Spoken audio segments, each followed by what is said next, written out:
Good morning everyone, welcome back to Shipra's world. और अभी सुबह का 8:30 के बाद का टाइम है। ये कॉलेज जा चुके हैं और इनके जाते ही मैंने स्टार्ट कर दी इनके कपड़ों में प्रेस करना, क्योंकि फिर ना दोपहर के टाइम में मैं भूल भी जाती हूँ और फिर थक भी जाती हूँ। तो मैंने सोचा सबसे पहला काम आज यही करूँगी कि इनके कपड़ों में प्रेस कर देती हूँ। तो ये सबसे बड़ी हेडेक रहती है प्रेस करने वाली। वैसे तो हम लोग धोबी से करवा लेते हैं, लेकिन कभी कभी ऐसा होता है कि नहीं जा पाते हैं, नहीं देने जा पाते हैं। तो फिर मैंने कहा चलो मैं ही कर देती हूँ, 1-2 शर्ट इनके कर देती हूँ। और उसके बाद मैं यहाँ पर आ गई हूँ तुलसी जी में पानी चढ़ाने के लिए और केली में पानी चढ़ाने के लिए। बाकी पौधों में पानी है क्योंकि अभी ठंडियों का सीज़न है ना, तो डेली पानी डालने की ज़रूरत नहीं होती है। तो तुलसी जी और केली में मैंने पानी डाल दिया है और उसके बाद मैं करूँगी साफ़ सफाई का काम। तो झाड़ू तो मैं लगा चुकी थी, जैसा कि आप लोगों को पता है कि मैं मॉर्निंग में ही झाड़ू लगा देती हूँ। उठते से ही फ्रेश वगैरह होने के बाद मेरा पहला काम होता है झाड़ू लगाने का और नहाने का।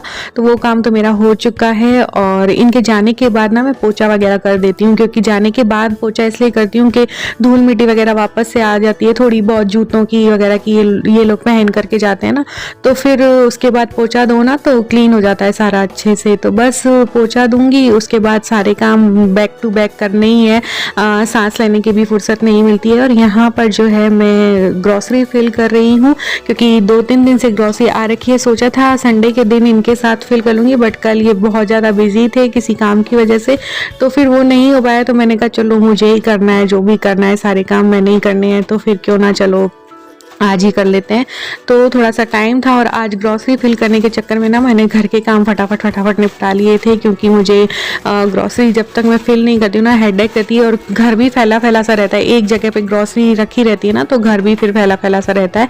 तो मैंने कहा चलो आज फाइनली ये काम करना है तो करना ही है।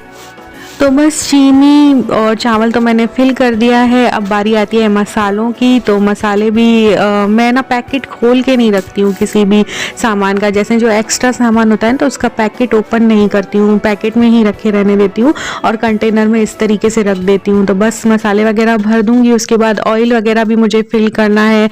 और जो सामान फ्रिज में रखने का होता है वो फ्रिज में रखूँगी, जैसे दाल, जैसे कि दलिया हो गया और छोले हो गए, चने हो गए, सूजी हो गई, मैदा हो गया, ये सारा जो सामान होता है ना, ये जो है ये फ्रिज में ही रखना पड़ता है। ये किचन में मैं नहीं रखती हूँ। फ्रिज में रखने से क्या होता है ना कि कीड़े वगैरह नहीं पड़ते हैं सामान में।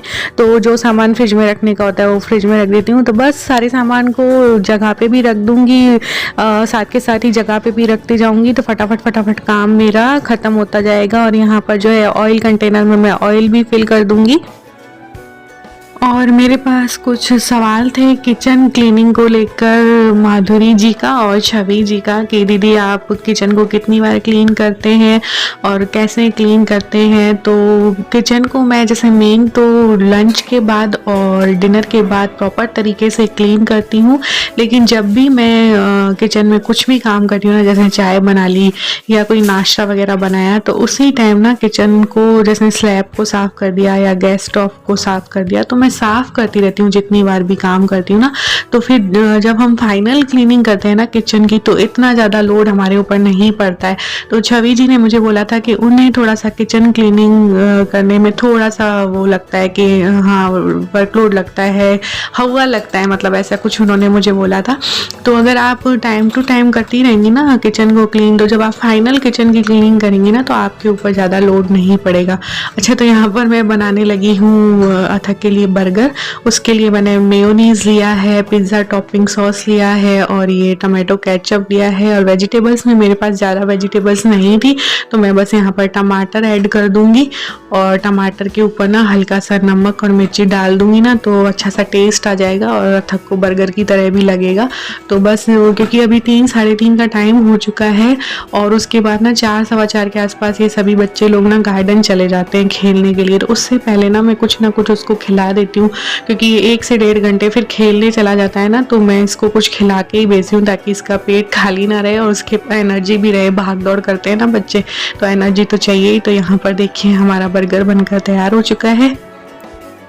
और उसके बाद यहाँ पर मैं आ गई हूँ बेडशीट वगैरह चेंज करने के लिए, क्योंकि आज मेरे को ना ग्रॉसरी फिल करनी थी, तो मॉर्निंग में मुझे फटाफट काम निपटाने थे, तो मैंने सोचा चलो बेडशीट वाला जो काम है ना वो इवनिंग टाइम में कर लेंगे। इसी तरीके से मैं काम को ना डिवाइड करके करती रहती हूँ कि चलो आज ग्रॉसरी फिल करनी थी तो बेडशीट शाम के टाइम में चेंज कर देंगे। तो अभी ये आएंगे ना उससे पहले ना मैं बेडशीट वगैरह सब चेंज कर लूँगी, क्योंकि फिर मुझे डिनर की प्रिपरेशन वगैरह भी करनी होती है।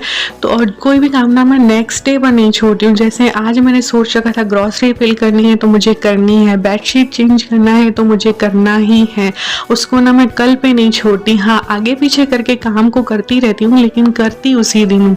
तो बस यहाँ पर बेडशीट मैंने चेंज कर लिया है और अब ब्लैंकेट वगैरह भी सेट कर दूँगी और उसके बाद झाड़ू वगैरह दे करके और छत पर जाऊँगी, क्योंकि मैंने अब अपना रूटीन फिक्स कर लिया है कि मुझे वॉक करनी है तो करनी ही है। तो चलो बस यहाँ पर मेरा सारा काम हो चुका है अभी का फिलहाल। अभी मैं आ गई हूँ छत पर, थोड़ी देर मैंने सोचा वॉक करती हूँ क्योंकि मेरी वॉक का टाइम भी हो चुका था। रूम वगैरह सेट करने के बाद झाड़ू वगैरह भी मैंने लगा ली थी और मैं नीचे डिनर की प्रिपरेशन भी करके आई हूँ। आटा मैंने लगा दिया है और दलिया मैं भिगो के आई हूँ, क्योंकि आज मैं बनाऊँगी दलिया खिचड़ी, वेजिटेबल दलिया खिचड़ी बनाऊँगी। तो ये दो तैयारी करके आ गई हूँ जिससे डिनर की प्रिपरेशन में भी लेट ना हो, तो सारे काम ऑन टाइम करके आ जाती हूँ। तो थोड़ा बहुत अपने लिए भी आजकल वक्त निकालने लगी हूँ वॉक वगैरह के लिए। तो बहुत मुश्किल हो जाता है, सब कुछ मैनेज करना आसान नहीं होता, घर के सारे काम करना और हस्बैंड और बेटे को देखना, सारी जिम्मेदारियां निभाना, सब कुछ मैनेज करना आसान नहीं है। साथ ही साथ यूट्यूब को मैनेज करना, घर के कामों के साथ साथ वीडियोस बनाना, एडिटिंग करना, उन्हें अपलोड करना इतना आसान नहीं है। दिखने में ऐसा लगता है सिंपल सा ही रूटीन होगा और इसमें क्या सब लोग हम लोग कर सकते हैं, लेकिन ये सारे काम आसान नहीं है। एक यूट्यूबर ही यूट्यूबर की जो परेशानी है वो समझ सकते हैं। जो भी यूट्यूबर्स हैं और जो भी स्पेशली ब्लॉगर्स हैं जो अपनी डेली रूटीन लाइफ शेयर करते हैं, वो स्पेशली इस चीज़ को समझ सकते हैं कि डेली रूटीन अपना शेयर करना इतना आसान नहीं होता है। तो बहुत मुश्किल है ये सारे काम, फिर भी हाँ थोड़ा बहुत अपने लिए भी टाइम निकालना चाहिए। तो बस वॉक करने के लिए आ गई हूँ, काम सारे हो चुके हैं, बस अब नीचे जाके डिनर बनाना है। ये आएंगे थोड़ी देर में, लगभग 6 बजे के आसपास आएंगे, तो फिर वही चाय नाश्ते का काम भी हो जाता है और उसके जस्ट बाद डिनर बनाना पड़ता है और फिर वही सारे काम डिनर, उसके बाद किचन क्लीनिंग करना और बर्तन साफ़ करना और नेक्स्ट डे की प्रिपरेशन करना। मैं क्योंकि अगले दिन की तैयारी भी रात को करके सो जाती हूँ लगभग, जैसे इनके टिफ़िन वगैरह धोकर जगह पे रख देना, सारी चीज़ें सेट कर देना। थोड़ी सी मेरी सांस हो रही है क्योंकि मैं वॉक कर रही हूँ ना, इस वजह से। तो ये सारी काम एक दिन पहले ही करके रख देती हूँ, क्योंकि अर्ली मॉर्निंग फिर वही ये सब चीज़ें नहीं हो पाती हैं। सब्जी अगर कोई कट करनी होती है तो वो भी कट कर लेती हूँ अगले दिन के लिए, तो फटाफट से उठते से ही छोंक देती हूँ नहाने के बाद, क्योंकि मैं नहा के ही सारा काम करती हूँ। देखिए मेरा मन नहीं मानता, भले मुझे कोई भी कह दो कि नहीं नहाओ मत, सर्दियाँ आ गई या तबीयत ठीक नहीं है, लेकिन हाँ 1-2 दिन मैंने लेट नहाया था, लेकिन फिर मेरा मन नहीं मानता है, तो मैं तो अपना वही रूटीन सेम रूटीन रखती हूँ। तो बस अर्ली मॉर्निंग नहा के फिर वही टिफ़िन वगैरह, आप लोग मेरा रूटीन डेली देखते ही हैं, तो वही मेरा रूटीन रहता है। तो मैंने सोचा आज दिन भर से आप लोगों से बात नहीं की मैंने, तो चलो छत पे वॉक करते समय आप लोगों से बात करूँगी।